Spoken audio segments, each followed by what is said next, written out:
Hey guys, welcome to the Hey Dad, Can You Talk podcast.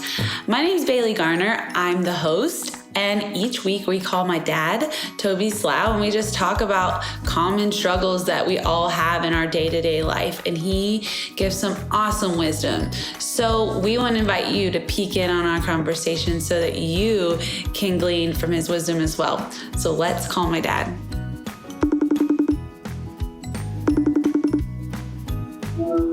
Hey, B, how are you? Good. Second try on this because last week I was all alone and had a visitor of one of my children. This week I got a babysitter, but yet they still picked the lock and came into this room. I don't know how they learned to pick locks. It's not like I did that as a child. Yes, you did, but we're not going to get into that story today. I know. You're looking snazzy in that shirt. Oh, yes, I'm all things Nike. That's what I am today. I'm not really sure where I got this. Speaking of Nike, so if people don't know, our family, we like shoes, specifically Nike shoes, especially you, me, and Grant, my husband. I feel like we're the three that like them the most. So we have weekly, or not weekly, but when new shoes are coming out, we all try to get them because, you know, they're so hard to get sometimes. And recently, Grant got Michelle, my sister-in-law, my brother's wife, scored some shoes for Grant. And guess what, Dad? I haven't told you this. She shipped them to us and they are lost in the mail. That is not good. Like, I think someone must have maybe stolen them. Man. So that's unfortunate. Yes, it is. Anyways. A shoe thief. Yeah, we've got a shoe thief. And so I guess someone needed them more than we did. I don't know, but that was disappointing. That was disappointing. So anyway, what's new in your world?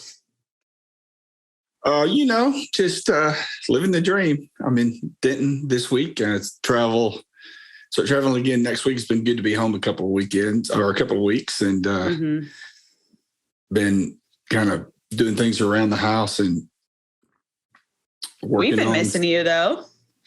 Yes, I've missed there. I love the strategically taking angled photos that show the vegetables in our garden, not the weeds. I think that's great. No, I've been picking them, but we've had some great production of vegetables. I got to eat them last night. They were delicious. Yeah, for those of you who don't know my daughter, patience would not be at the top of her list. And so she'll take a picture of a vegetable in the garden and say, is this ready yet? Which it's like halfway grown. And I actually picked that one. By the time, what I was going to say is, I don't know this for a fact, but my prediction is by the time I got back to her, she was already picking it.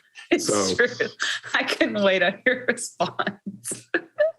Is this what today's call is going to be? It's just going to be like shoes and gardens and. No, but there was one other thing I wanted to tell you, but now I can't remember. No, today's call is, so we're ending Mental Health Month. This is our last, obviously we talk about that a lot because that's on our hearts of Go Be Ministries, but we've been really focusing on it this month. And so I kind of just want to do a wrap up. And first I wanted to talk about what's going on in our world. And we've talked a little bit about when tragedy hits because of things that had been going on in Ukraine last few months ago. But when at the time of this recording, there had been a school shooting that just happened in Texas. And I just feel like it's super heavy on everyone's hearts, especially those though who have kids and families or who are connected to kids. And, I know I've been having conversations with different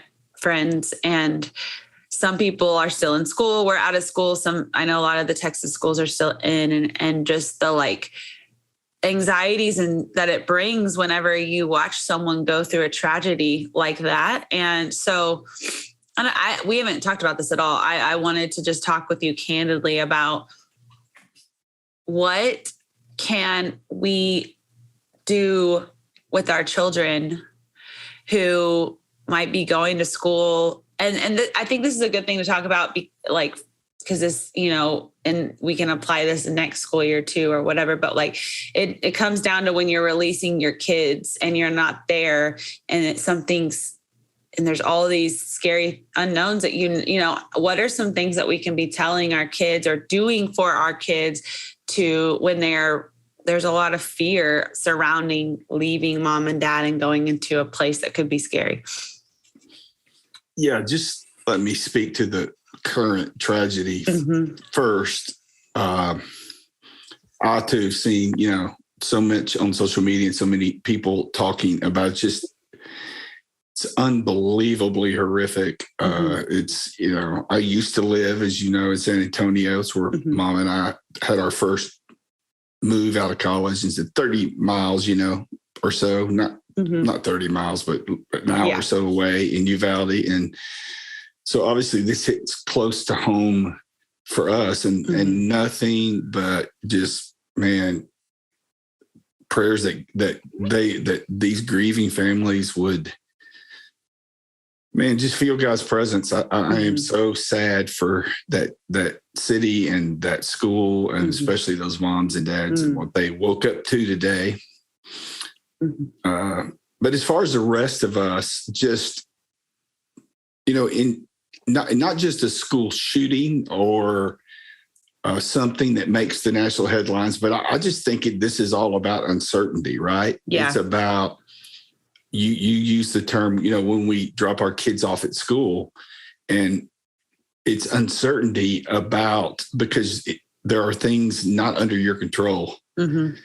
And I really think this for parents is about learning how to be healthy when you realize that control is an illusion.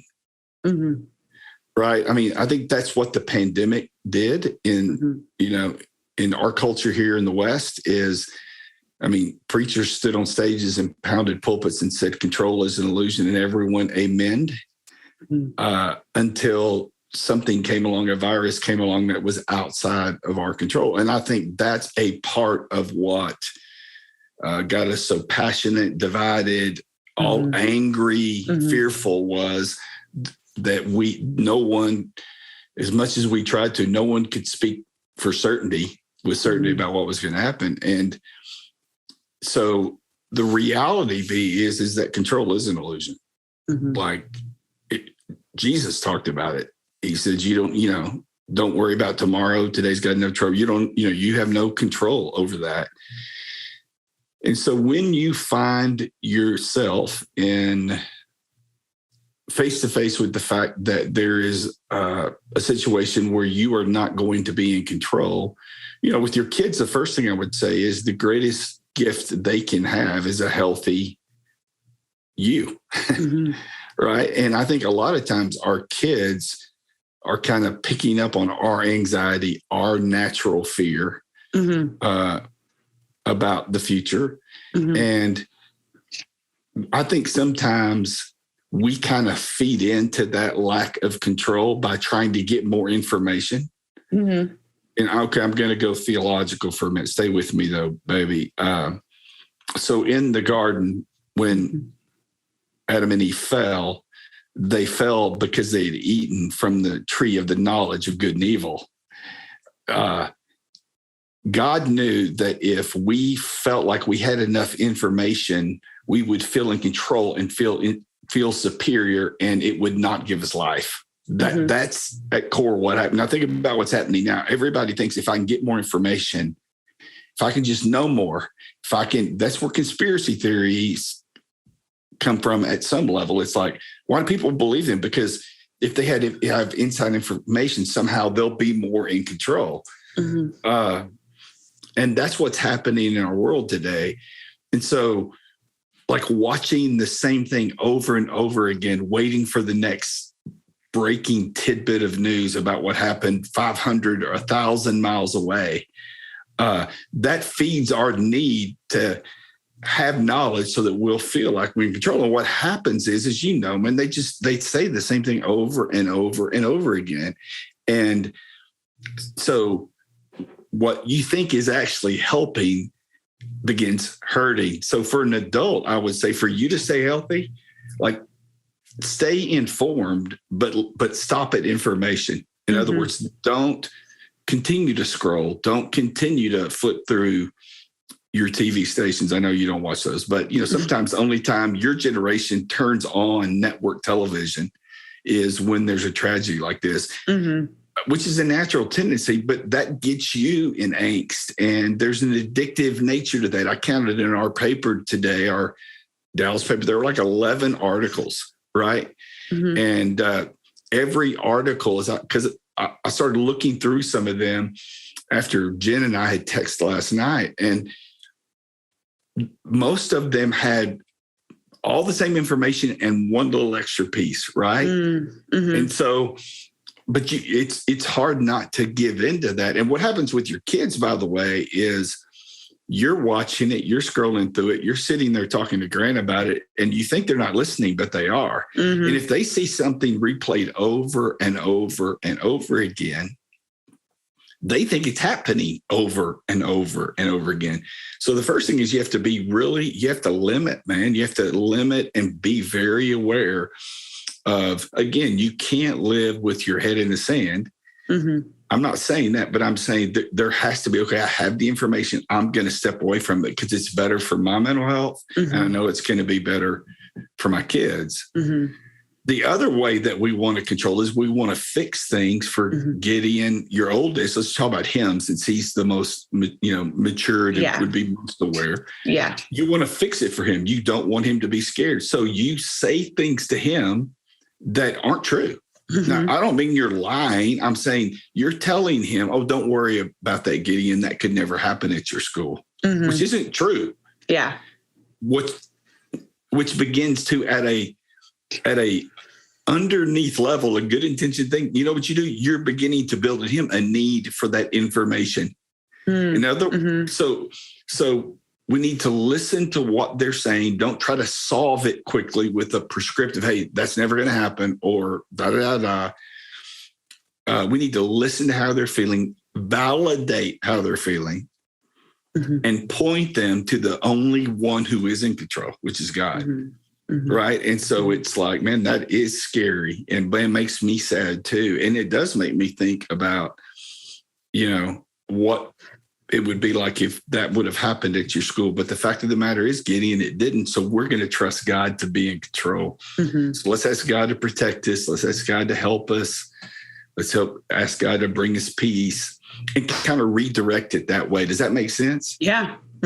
Yeah. That was a long answer. Sorry. That was good. We've talked some this month about things not to say, and how to not handle it. And I think that sometimes that can be even more helpful. So, do you have anything as far as that other suggestions, like you said, don't listen, don't just try to solve the problem for them immediately. And then don't tell them something that's not true just to make them feel better. Is there anything else when we're struggling with our mental health in any capacity, whether it's us or our kids, that you think is important to stay away from? That's a very insightful question. And let me just talk about my battle with anxiety through the years. And when it's flared up, when it's, as you know, it's not always situational. It's not an inciting event. Right. But that doesn't matter. I'm saying this causes your anxiety. I have to be very aware of my surroundings and what I'm letting in and what I'm not letting in. And so in a season where I'm feeling that way, like I would say with Gideon, if there's a season where he kind of fixated on what's happened, something like this. If your child comes home from school today because they're in a city that's still in school and all the kids are talking about it, once you limit that information media-wise, and once you listen, now let's start talking to our kids. Let's start talking to our kids about how we can point them toward helping someone who's struggling. Right. So like in this instance, if Gideon couldn't get past this loop, what I would do is say, hey, man, why don't we write a letter? Why don't we write a letter and send it to the school to a kid your age at school that lost some of his friends. Let's just write a letter and send it down there. And in that, there's some cathartic nature, right? Yeah. We don't want to say to him, hey, we're not going to think about this. Yeah. That's something you wouldn't say. But what we're going to do is try to redirect in a way that's going to bring not this feeling of fear and dread, but something that has potential to connect us to God and to give us life. And we know that when we help others along the way, as Toby the Goby, our little fishy friend says, that in that, not only does it help them, but it helps us. Yeah, you're right. With talking about giving them words to know the truth versus, we talk about that a lot with giving our kids truth.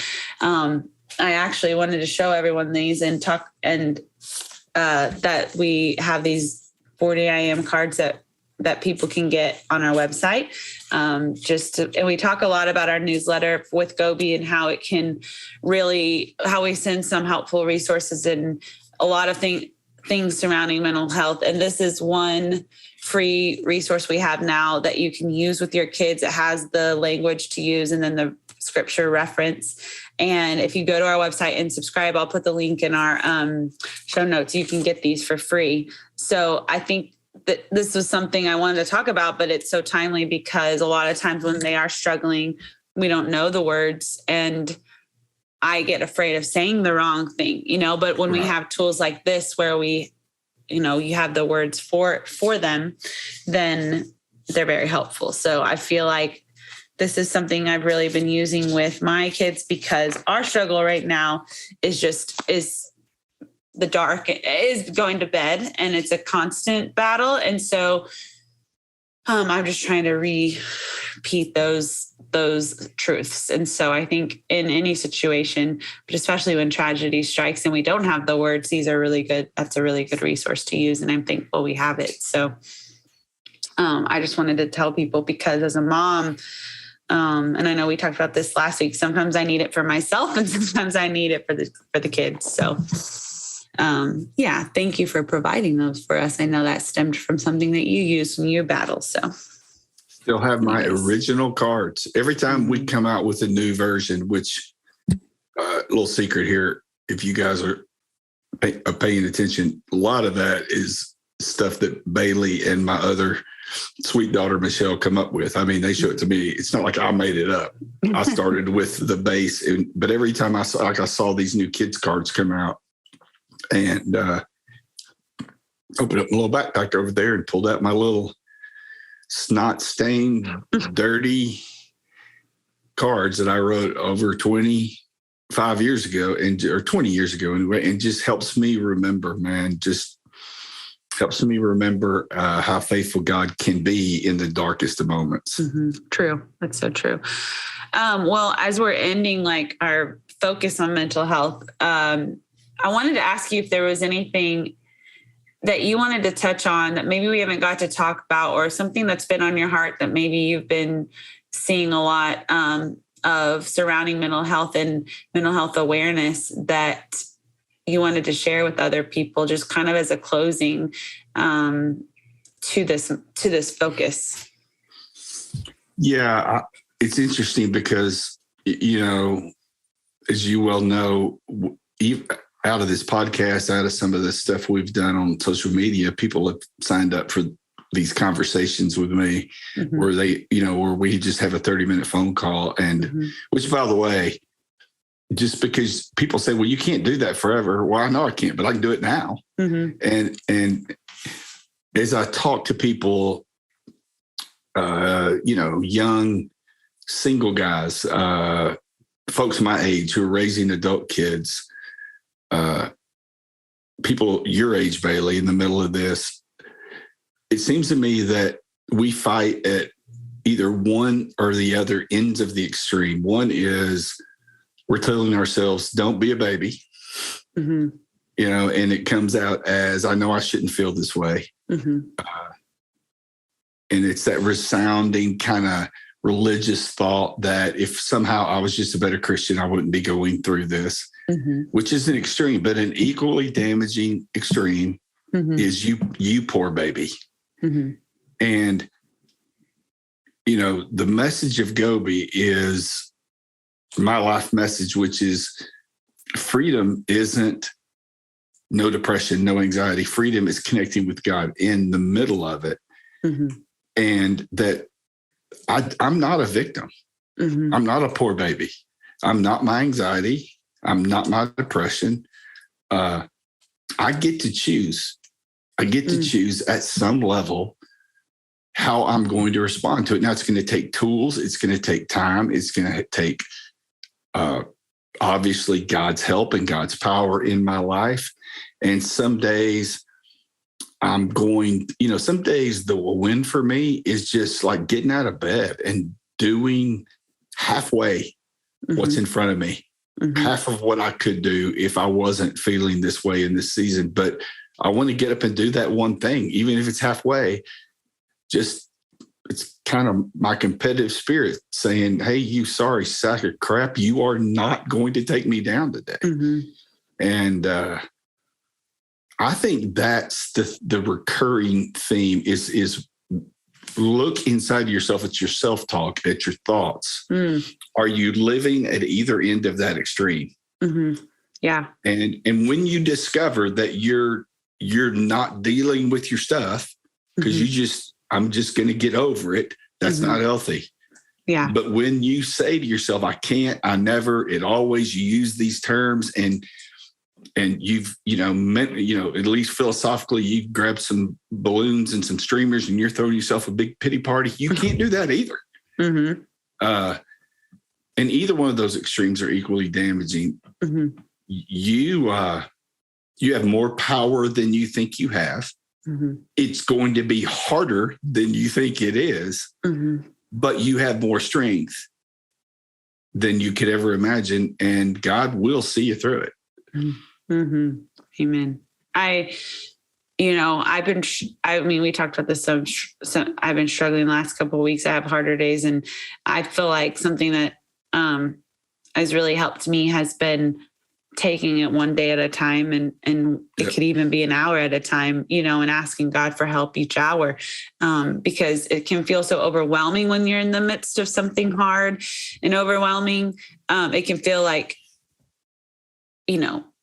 when I look at it as a huge picture and I just want to get through it, it feels like we're not going to, but when I have broken it down into smaller chunks of the days or the hours and asking God for help for that moment, that has really has helped me because I can just, focusing on the smaller increments of time has been extremely helpful.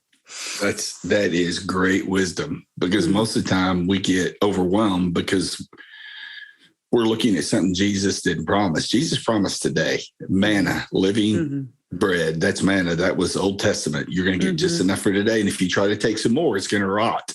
And do you see the symbolism there in what we're talking about? If you get caught up in, I can't do this for 3 more weeks, you don't have to do it 3 more weeks. You have to do it today. Yep. And when you get in that mentality, you get in a position to experience God's power like you never have. Yep. That's so true. Yeah.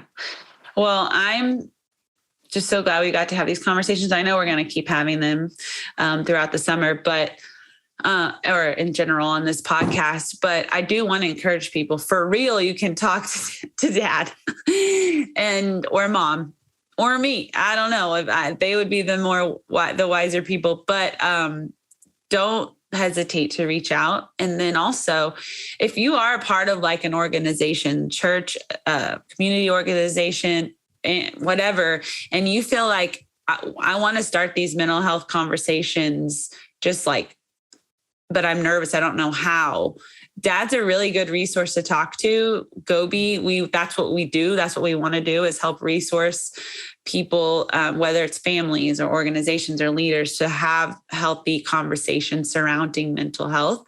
And we would love to help you with that. So, and there's no loopholes. We're not we really do. And that starts from the top, which is mom and dad are founders. Their heart is to help and to give. And so if you can reach out to me, Bailey at beagobi.com, and we can set that up. You can ask questions, whatever, but we really mean that. Don't we, Dad? Yeah, we're right on the precipice. How about that for a big word? Yeah. We're right on the edge of, in a couple of weeks, announcing just like some unbelievable little packages of simple kind of content delivery that we give to families, to kids, to high school kids, to college students over a period of time that we think will just begin to put tools in your toolbox to help you. And I don't think you said loopholes. What you meant to say was no strings attached. Oh, sorry. Yeah, that's what I meant. Yeah. Yeah. So, we're going to be talking some about that. Watch us on social media. Betty, I think you said joining our newsletter, going to beagobi.com and joining our newsletter. That's the first place people will hear about some of these new exciting things that we're offering. I'm excited because whether there's 1,000 or 1,000,000 people, we have found a way to get all this stuff delivered in a way that everybody can receive it. And so I'm very, very excited about it. Me too. Also, last thing. So it's summer, and Dad, you probably don't even know what I'm about to say, but our plan for the podcast is in the next for the next month, we are going to replay episodes that we feel like were the most helpful, that people were really drawn to, and kind of our greatest hits from our first season. And so that is going to be going on in June. And then in July, you're going to get to hear from our family, more of our family, the Slough family, which is, my brother and our extended family. And then also some people within our Gobi family. We would talk about Jen Day a lot, who is our, does all the things. And she has older children, and she has a lot of wisdom to give too. And so we're kind of going to do like just a get to know us Q&A type thing in July. And I'm excited about that because I just think that there's the Gobi team is not just me and Dad. There is a lot of people that contribute. And so I'm excited for you guys to get to meet them. So how about that, Dad? Yeah. Did y'all hear that? She goes, Dad probably doesn't even know about this. This is what she does to me all the time. Welcome to my life. Welcome to my life. Hey, and there's this huge plan and there's this huge thing happening, and I'm signed up for it, but they just wait till this is how I find out about these things. It sounds great. Great idea. I'm glad I thought of that, B. That's awesome. You're welcome. No, it'll be good. I'm excited. And so, thank y'all for being with us. We've done 14 episodes now. No, this is our 15th. And I'm just honored that we've gotten to do this and that we've pulled it off. So anyways, that's all we've got for today. Unless you have anything else to add, Father of mine. Nope. Love you, B. Love you guys. Thanks for listening to our silliness at times, at the beginning and the end. But it's fun to be able to kind of share stuff that we've done privately with lots of people. And if it's helpful, that's great. Exactly. So, all right. Love you. Love you. Well, that is it. That is our first season of the Hey Dad, Can You Talk podcast. Can't believe we made this happen, and I can't believe there's still people listening. So thank you for listening or watching on YouTube. Like I said, at the end of the episode, we're going to be sharing some of our most loved podcasts in June, and then in July we'll pick back up with some episodes focused on our family, our Gobi family, and our immediate family. So we're excited about that. Thank y'all for tuning in. We love you. Please reach out if you need anything, you have any questions, or if Gobi can partner with you just to begin having healthy conversations surrounding mental health. We would love to do that. We love you. Bye.